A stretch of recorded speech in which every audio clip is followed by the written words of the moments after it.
Today's show is brought to you by the upcoming EP from Dramatik, Pray for Mercy, Volume 1. Download the hit song, Legs to the Ceiling, available at iTunes, Google Play, Beats Music, and many more online stores.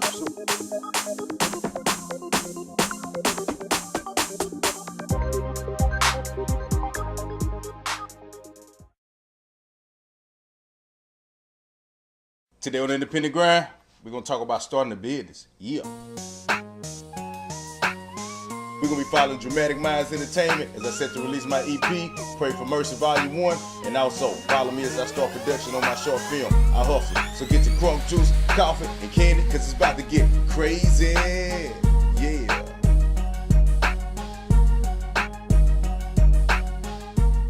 Welcome to the Independent Grind, the show that gives inspiration and tips to creative minds and entrepreneurs through music and film. I am your host, Dramatik Gamble. Today on the Independent Grind, man, we're going to talk about starting a business. You know, me starting a business while still working the 9 to 5. You know, as far as I can remember, I always been somewhat of a entrepreneur. You know, whether it was picking pecans and selling them for $5 a bag when I was a little boy, or cutting somebody's yard for a little extra money. You know, even in high school, I used to sell suckers. You know, I used to buy these boxes of suckers for like $7, and every time I would sell out, I would profit about $20 to $25 a day.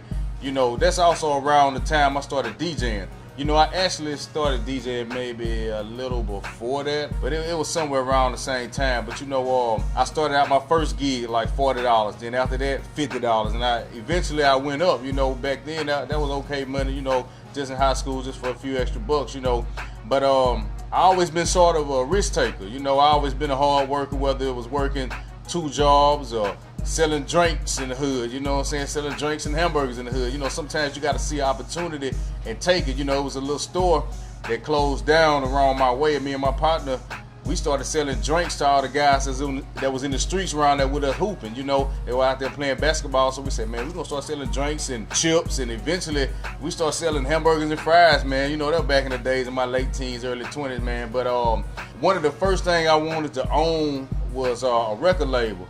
And you know, when Master P came through with No Limit Records, man, I thought I could just own anything. You know, that's why I always wanted to own something, you know, because nobody in my family that I grew up around had their own business. You know, you always taught to go to school, work hard, get a good job, be successful. But you know, I always thought that it gotta be something a little better than that for me, you know what I'm saying? So that's when I started working for this carpet cleaning company, and I was basically using that money buying studio time and music equipment. You know, I was investing a lot of my money in myself. Then as I worked for this company, I started thinking, man, it was kind of like a dead end for me if I stay on this path. You know, no life insurance, no retirement, but these aren't things that my folks taught me about when I was coming up. You know, you need life insurance because if you die, that will help your family out, help somebody bury you. You need a retirement plan so you can have some money when you get old. But you know, life insurance is one of them subjects that people kind of shy away from. But we all need to talk about these things. But back to working for this company, man, I used to almost be a floater. You know, I used to be a carpet tech, which means I cleaned the carpet. I used to be a helper. I used to clean rugs, and I also used to be the secretary sometimes. And sometimes I hated doing that secretary thing, but it was also a blessing in disguise because it gave me an inside look on how they ran their business. And that gave me knowledge and eventually led me to saying, hey, I'm gonna try it out for myself to make a few extra bucks. Because, you know, I saw the money get made. You know, me bringing in trucks every day with $800 to $2,000, and we got 3 or 4 trucks sometimes. I'm like, man, I'm pretty sure I can make a decent living if I just get a piece of the pie, you know. So I said, you know, maybe I'll just own my own, and that would be more money to invest in my music and all the other stuff that I'm really passionate about. So when I come back, I'm gonna guide y'all through the steps that I went through to get my business started. You know, I'll be right back. Yeah. Tired of going to boring parties where the DJ just sit there and don't interact with the crowd? Well, those days are over. Give Dramatik a call at 251-895-3136 for all your DJ needs. With over 15 years in the business, specializing in, but not limited to, hip-hop, R&B, blues, some popular music and EDM. So give Dramatik a call at 251-895-3136 for all your DJ needs, where we bring new life to the party. Yeah, we back. You know, we talk about starting a business. Some things I already knew that I needed. I had kind of a sense that I needed. I knew I needed a business license. I know I needed to name my business, you know, like a INC or LLC. I know y'all probably heard that, seen that on the end of business names. You know, I knew those things that I needed to have in place because I used to always see those things. So I just got online back in like 2009. I typed in how to start a business in Alabama. That's why I say, man, you got a lot of people using social media for the wrong thing, the internet for the wrong things, man. You can actually use it to gain you some knowledge, you know. So I went by a lot of the guidelines that I saw, you know, and one of the first things I did was go to the Secretary of State. Y'all better listen to this. I went to the Secretary of State. I went in to get my business name. So I had to tell them the type of business I wanted to start and what the name of it was going to be. And, you know, they had to look it up, make sure no one else using that name in the state. And you also get your name trademarked, you know, that's to make sure nobody else is using the name in your state. And you also can get it trademarked by going to companies like LegalZoom. They'll help you do a search nationally and internationally. You know, if you're really gonna blow up with your business, to see if anybody else is using that name outside of your state. You know, once I got that completed, you know, they gave me my articles of incorporation papers because I did my business as a INC. Y'all can go into looking at that because there's a lot of different ways you can form your business as far as your tax stuff. You got INC, LLC, DBAs, you know. So I did mine as a corporation. So when they gave me that, I went down to the department in the city, the business license department, and they gave me my business license. You know, then I was able to get me a bank account in my business name because, you know, I had all my paperwork together when I went to the bank. So, man, I ran around to a lot of places that I thought I needed to go to. You know, I went to the IRS building, Department of Revenue, the Better Business Bureau, Chamber of Commerce. Some of those things, I guess they're good to help you, but you don't actually need them to start your business. Like, it's good to be affiliated with the BBB, but you don't have to do it, and even your Chamber of Commerce. But I think it's certain perks and certain advantages for joining these places, you know. But you don't have to sign up with them again, like I said. But now you looking at this point, I'm right at about maybe $300 or $400 into this. You know, if you go with the trademark search option, as far as getting that national search, you could maybe add another couple $100 to that. But you know, that just throw away the idea that saying, man, it take millions of dollars or hundreds of thousands of dollars to start a business. You don't really need, I mean, save you a few $100s, you know, to get started. This is just a rough estimate. You know, I don't have the exact figures right now. You know, I might have to go into some paperwork from about 6 years ago, but I'm just trying to give you an idea.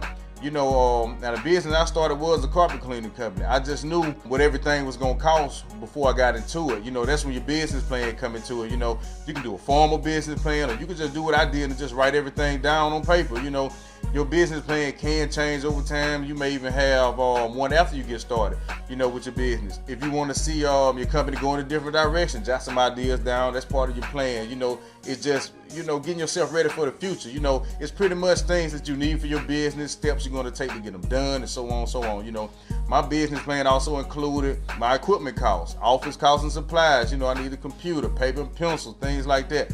How much money was I going to dedicate to advertise? You know, all with me, it probably cost me about $4,000 to get started with the type of business that I started. You know, that's kind of, I think it was pretty decent. You know, now some things I already had. You know, I already had a trailer to pull my equipment with, and I used my car to pull it with, which was a mistake now. But, you know, depending on what type of business you start and what you need to get started, that's what's going to determine how much money you will need. So you got to look into having money available for any problems you might come across. That's where your capital come in. You know, like you might have equipment breakdown, or even, you know, for gas. And I know one thing that that they say most businesses is going to fail and not make a big profit in the first year or so. But with me, that wasn't too much a problem because it didn't cost me a whole lot of money to get started. I just needed to go out there and get the customers. And that's where my advertising came in hand. You know, I might say, I know you might say, I don't have $4,000 laying around, but you might not even need that much. That's what I'm saying, depending on what type of business you have. You may not have $4,000 laying around, but you might can get access to money quicker than you know. You know, get you a savings. Save for that particular reason. Stop going out as much, going out to eat. You know, you're going to have to make some sacrifices if that's what you really want to do. If you get an income tax every year, you can put some of that money aside or go in with somebody. You know, if 3 or 4 y'all get together, put $3,000 or $4,000 together, man, you can start a little small business. The only thing about that is everything needs to be in writing. Cut that friend stuff out the window. Everything needs to be in writing. You know, that could be part of your business plan too. So if you got 9 to 5 and you need your job and just say, man, I just can't leave my job like that. When I come back, I'm gonna show y'all how I did it while still working at a 9 to 5. I'll be right back. Yeah. If you live in the state of Alabama, in Mobile, or the surrounding areas, and have any carpet cleaning needs, give Dramatik Carpet Cleaning Service a call at 251-895-3136 to get a custom quote over the phone or estimate. That's right, 251-895-3136. Dramatik Carpet Cleaning Service, where we bring new life to dirty carpet. Yeah, I'm back on the independent grind. You know, once I had all my T's crossed and my I's dotted, I was ready for work. You know, I put out an ad in the Thrift and Nickel paper, and people started calling my phone. You know, I had this business line at first, but it was costing me too much money to run, so I just started using my cell phone. That's another option you could do. I had to cut down costs. You know, my mama gave me a room in her house to set up shop, and that's where my little office is, and it's still there, you know, right now for the most part. But that's where all my important documents are. So while I was working for this company, I used to call my company phone and check the voicemails every day to see if anybody left me a message and wanted me to do any work for them. Then I would call them back to see if I could be any of the service to them. So I had to tell them, hey man, I could do the work for you, but it may be late in the evening and that I could do some work for them, or on the weekend, Saturday and Sunday, I was like wide open. You know, I explained to them about me having another job and was just trying to get this off the ground, and most people were cool with that. You know, plus I gave them a good price, so I would estimate the time I would get off my other job, and I would give them a ballpark time of what time I might be there. I might say, hey, I could be there between the hours of 5 to 7. So I used to take my trailer to work with me. Sometimes my boss would be like, he would ask me like what I had in the trailer. I would just make up some, you know. I knew I about to go get this money. So out of like my $4,000 investment, I made that back a few times over, you know. So in other words, I would basically work in the evenings on what I had to do until I got it going good. And eventually I left and wound up getting me a night job, you know, and I could focus on my business in the daytime. I did that for about a year and a half, and now I've been like 9 to 5 free for going on for like 4 years. Now you're gonna have some ups and downs. Some months you're gonna make more money than the others, but when you have those good months, those aren't the times you immediately start spending a lot of money going out partying, because you never know what the next month may have in store. You know, all that's gonna come, and when it do, you'll know. Now, even though I'm a business owner and I'm blessed, I'm not above working a 9 to 5. If I have to, I will, but it will only be to try to invest in myself so I won't have to beg or depend on nobody to give me a job. You know, I'm going to invest that money back into my business, so maybe one day I will be in a position to help others more than I'm helping them now. You know, it can be kind of scary to leave your job, you know, especially if you feel you guaranteed a paycheck every week or two, but if you do it one step at a time, it can work for you. Now, you're going to have strengths and weaknesses in business. Now, my strengths are that I'm not afraid to try. I'm a risk taker, because, you know, if I feel like if I lose, I could get it back and just try again, you know, until I succeed.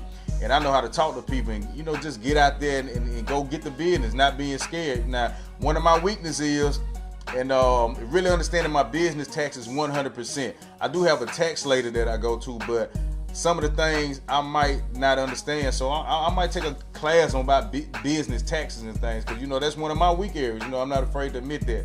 But if y'all want to start a business, man, you know, get your plan together. If you love what you do already, you know, more power to you. You know, everybody's not going to be a business owner. One lady told me she would rather just do secretary work because she didn't want to have to deal with all the paperwork side of it, you know. But if you don't like what you do, man, for a living, and you know, the time is now, man, I'm giving y'all some steps on what to do just to make it a little easier, you know. But look though, man, I'm giving y'all a lot of knowledge and a lot of game, man. But check this out. Subscribe to this channel, man. Hit that subscribe button. You know, I think this is one of the top shows on the internet, on YouTube anyway, for inspiration, motivation, man, and knowledge, you know, when it comes to music, business, and film. You know, I'm trying to reach 100 subscribers before the end of the year, and I'm gonna need y'all help to get there. So thank y'all for watching Independent Grind. If y'all want to talk about anything on the show, hit me up in my email at dramatikgamble@gmail.com. So until next time, man, I'm out. Peace. Yeah.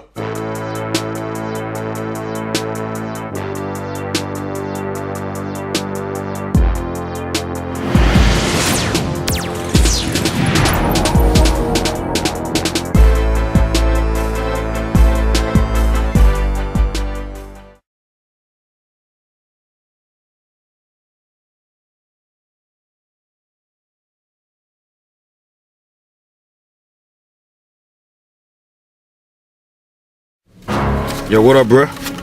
Yeah, just got that pack in. Yeah, about to make my rounds right now. Alright, one.